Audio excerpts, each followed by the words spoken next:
আসসালামু আলাইকুম everyone. BPL এ Rangpur Riders প্রতিদিনই একটা না একটা বিদেশি ক্রিকেটারের আপডেট নিয়ে আসছে।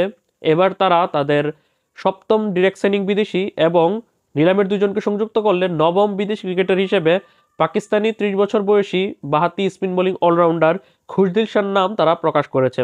আজকে রংপুর রাইডার্স তারা তাদের অফিসিয়াল ফেসবুক পেজ থেকে রংপুর রাইডার্সে অংশগ্রহণ করার খুশদিল শাহর ভিডিও বার্তাটি তারা প্রকাশ করেছে। পাকিস্তানি এই স্পিন বোলিং অলরাউন্ডার বাহাতি ব্যাটসম্যান এবং বাহাতি স্পিনার পাকিস্তান জাতীয় দলের হয়ে 15টা ওডিআই এবং 38টা টি-20 ইন্টারন্যাশনাল ম্যাচ খেলেছে। আর সব ধরনের টি-20 মিলিয়ে 208টি টি-20 ম্যাচ খেলেছে।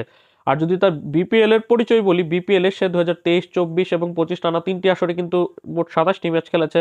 2023-24 কুমিল্লা ভিক্টোরিয়ান্স এবং সবশেষ গত আসরে 25 বিপিএল এ খেলেছে রংপুর রাইডার্সের জার্সিতে, এবং গত বিপিএল এ কিন্তু সে চমৎকার পারফরমেন্স করেছে।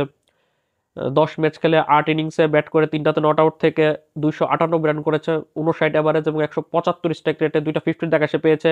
বল হাতে টুর্নামেন্টের পঞ্চম সার উইকেট শিকারী হয়েছে। 9 ম্যাচ খেলে 17টা উইকেট শিকার করেছে মাত্র 6.03 মিনিটে। তাই মিডল অর্ডারে খুশদিল শাহর দুর্দান্ত ব্যাটিংয়ের পাশাপাশি তার কিন্তু বোলিংয়ে কিন্তু তার বাহাতি স্পিনটা খুবই কার্যকরী এবং তাকে দিয়ে ইজিলি বিপিএল কন্ডিশনে 4 ওভার বোলিং করানো সম্ভব। আর গত বিপিএল এর পর তার যদি পারফরমেন্সের কথা বলি, এবছর পিএসএল এ সে করাচি কিংসের হয়ে 11টা ম্যাচ খেলেছে, যেখানে 11 ম্যাচ খেলে 253 রান করেছে, 36 অ্যাভারেজ এবং 156 স্ট্রাইক রেটে একটা 50 দেখা সে পেয়েছে। বল হাতে 7টা উইকেট শিকার করেছে 9.03 মিনিটে। ব্যাটিংটা ভালো হলো পিএসএল এ, বোলিংটা একটু তো এক্সপেন্সিভ ছিল, ওভার প্রতি 9-এর উপর রান দিয়েছে যে ক্রিকেটার 6 মিনিটে বিপিএল এ বল করে থাকে। এটা মূলত বিপিএল এবং পিএসএল এর পিচের কন্ডিশনের কারণেই এই তফাৎটা দেখা যাচ্ছে। আর যদি এবছর জাতীয় দলের পারফরমেন্সের কথা বলি, এবছর পাকিস্তান জাতীয় দলের হয়ে মোট 11টি যে টি-20 ম্যাচ খেলেছে, যার মধ্যে 11 ম্যাচ খেলে তার পারফরমেন্স খুবই ছন্নছাড়া, খুবই বাজে পারফরমেন্স করেছে এবছর ব্যাটিংয়ে এবং বোলিংয়ে। জাতীয় দলের হয়ে 11 ম্যাচ খেলে 8 ইনিংসে ব্যাট করে মাত্র 90 রান করেছে, 88 স্ট্রাইক রেটে। বল হাতে 6 ইনিংস বল করে 3টা উইকেট শিকার করেছে, ওভার প্রতি 8.90 রান করে দিয়েছে। তাই এবছর তার জাতীয় দলের পারফরমেন্সটাকে আসলে ওইভাবে জাস্টিফাই করানো সম্ভব না। তবে বিপিএল এর কথা বলি, বিপিএল এর 3টি আসরে সে সাকসেসফুল ভাবে খেলেছে এবং গত আসরে তো রংপুর রাইডার্সের মিডল অর্ডারের সবচেয়ে বড় নামটা হয়ে দাঁড়িয়েছিল এই খুশদিল শাহ।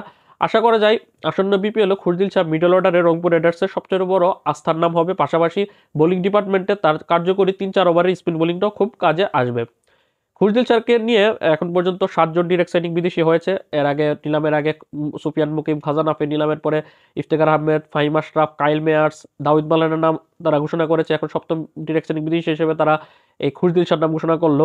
এছাড়াও তারা নিলাম থেকে এমিলোগে এবং মোহাম্মদ আকলাক এই 2জন ক্রিকেটারকে নিয়েছে। এখন পর্যন্ত 9টা বিদেশি ক্রিকেটার হয়েছে নিলামের 2জন সহ। এছাড়াও তারা কিন্তু ইতালিয়ান আরও একজন ক্রিকেটারের সাথে যোগাযোগ করে রেখেছে, সেটাও হয়তো তারা খুব শীঘ্রই ঘোষণা করবে। তো এই ছিল রংপুর রাইডার্সের সবশেষ আপডেট। আসন্ন বিপিএল এ 30 বছর বয়সী বাহাতি spin bowling allrounder Khushdil Shah Rangpur রাইডার্সের জার্সিতে খেলবে। আল্লাহ হাফিজ।